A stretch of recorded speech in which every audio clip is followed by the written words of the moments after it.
खिप्रो अहले सुन्नत व जमायत जे इलाक़नि में तबलीगी जमायत खे ज़बरदस्ती दाख़िल करण ऐं मुसलकी हदनि ऐं असूलनि खे नज़रअंदाज़ करण ते डॉक्टर उमर गुल हिंगोर जे हिन अमल ख़िलाफ़ जमायत अहले सुन्नत खिप्रो जे सदर मुफ़्ती अहमद अली सिकंदर जी अॻवानी में मदरसा सबक़तुल नूर खिप्रो में हिकु अहम हंगामी प्रेस कॉन्फ्रेंस कोठाई वई। इन मौक़े ते मक़ामी उलमाए कराम मुफ़्ती इमाम बख्श सिकंदरी, मुफ़्ती सैफ़ुल्लाह सिकंदरी, मौलाना अली ग़ुलाम सिकंदरी, मौलाना मोहम्मद हया सिकंदरी, मुफ़्ती शिराज़ अली सिकंदरी में शिरकत कई ऐं संजीदा ख़दशनि जो इज़हार कयो। इन मौक़े ते जमायत अहले सुन्नत खिप्रो जे सदर मुफ़्ती अहमद सिकंदरी प्रेस कॉन्फ्रेंस कंदे चयो त अॼु असां हिन मीडिया जे ज़रिए वास्तेदारनि, बाख्तियार इदारनि ऐं पुलिस, SP, DSP, DIG जे ख़िदमत में हिकु ख़ासि ॻाल्हि ध्यान में विझणु चाहियूं था। असांजे हिन दरख़्वास्त खे गौर सां ॿुधो वञे ऐं उन ते मुकमल तरह सां तवजह ॾेई ऐं मसइले खे हल कयो वञे। ॻाल्हि हीअ आहे त जीअं अॻ में कुझु ॾींहं अॻ में सांगड़ जे भरिसां मंगली थाणे जे अंदरि जे हदूद में हिकिड़ो वाक़ियो पेश आयो।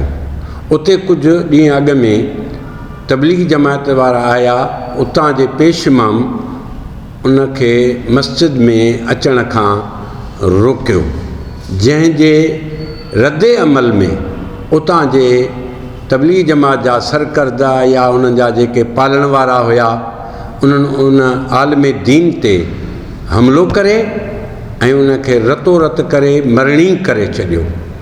लेकिन उतां जे अवाम ऐं अहले सुन्नत सब्र, तहम्मुल ऐं बर्दाश्त जो मुज़ाहिरो कंदे क़ानूनी क़दम खयो ऐं उन्हनि उन मामले ते अफ़रा तफ़री फितनागिरी न कई। अहिड़ी तरह सां वरी हाणे हिते चूंकि हीअ मौसम सर्दीअ जी आहे, सर्दीअ जे मौसम में ही वाक़िया थींदा आहिनि।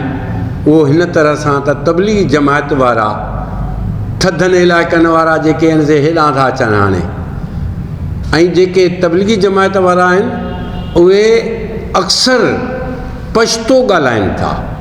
अक्सर उन्हनि जी ज़बान सिंधी ज़बान न हूंदी आहे। उन्हनि सभिनी माण्हुनि खे ॻोठनि में आणण जो ज़िम्मो अक्सर बेशितर ॾिठो वियो आहे हिननि इलाइक़नि में त डॉक्टर मोहम्मद उमर हिंगोर जो उहो उन्हनि माण्हुनि खे ॻोठनि जे मस्जिदनि में छॾियो ऐं पाण वापसि हलियो वेंदो आहे। पोइ किथे किथे फितनो फ़साद बि थिए थो। अहिड़ा हिन इलाइक़े में काफ़ी फ़साद थी चुका आहिनि अॻ में बि। हींअर बि ढिलियार जे भरिसां मोहम्मद बचल गज्जूअ जी मस्जिद आहे, उते शाम जे टाइम ते माण्हू सभु पोखनि ॾे हलिया था वञनि ऐं हीउ माण्हू अचे थो ऐं अची करे उन्हनि माण्हुनि खे उते मस्जिद में छॾे हलियो वियो।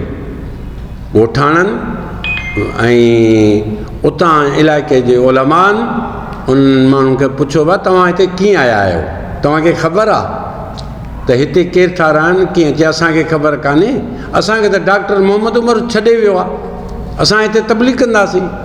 ॻोठाणनि चयो त बाबा असां अहले सुन्नत वल जमात जा अफ़राद आहियूं ऐं असां अहले सुन्नत वल जमात सां ताल्लुक़ु रखूं था, असांजो तबलीगी जमात सां को वास्तो न आहे। तव्हां असांजे मज़े में छो वेठा आहियो? नेठि काफ़ी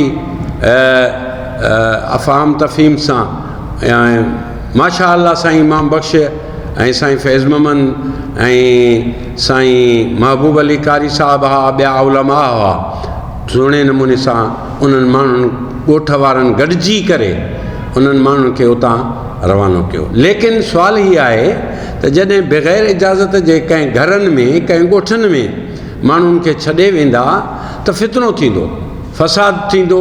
ऐं इन मस्जिद में बि इहो ई माना मंगली थाणे वारे रोल खे वरी को उजागर करण जी डॉक्टर उमर कोशिशि कई, पर शुक्र अल्हम्दुलिल्लाह फितनो फ़साद न थियो।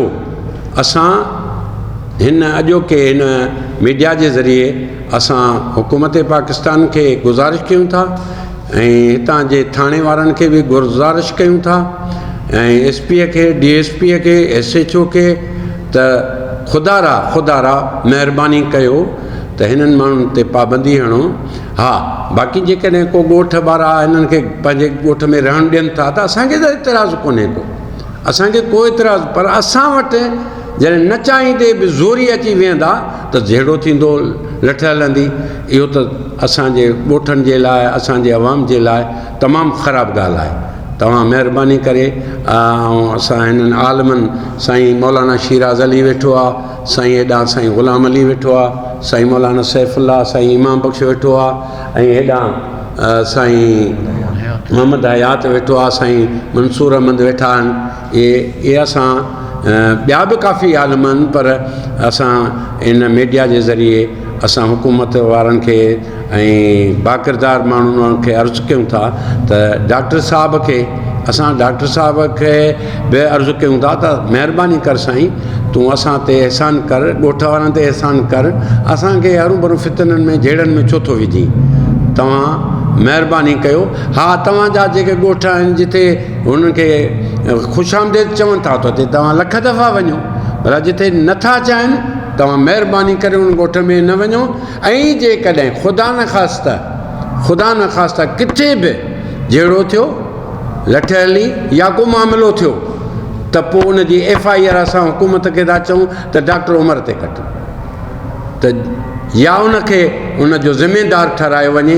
हिकिड़ो उहो, ॿियो हुकूमत वारा हितां जी जेका ज़िमेदार माण्हू आहिनि, इंतिज़ामिया आहे, उहे ज़िमेदार हूंदा, असां ज़िमेदार न आहियूं।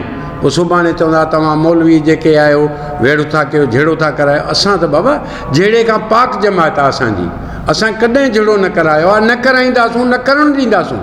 पर हरू भरू को कंध में पजे, ख़ुदा न ख़ास्ता किथे को ना अणवंदड़ वाक़ियो थिए त उनजी ज़िमेदार उहे पाण आहिनि ऐं हुकूमत जा माण्हू आहिनि। असां दुआ था कयूं त अल्लाह ताला असांखे इन अमन जी धरतीअ ते अमन क़ाइमु करण जी तौफ़ीक़ अता फ़रमाए। सब्सक्राइब कयो अवामी न्यूज़ HD खे ऐं ताज़ा तरीन ख़बरुनि लाइ ॾिसंदा रहो अवामी न्यूज़ HD।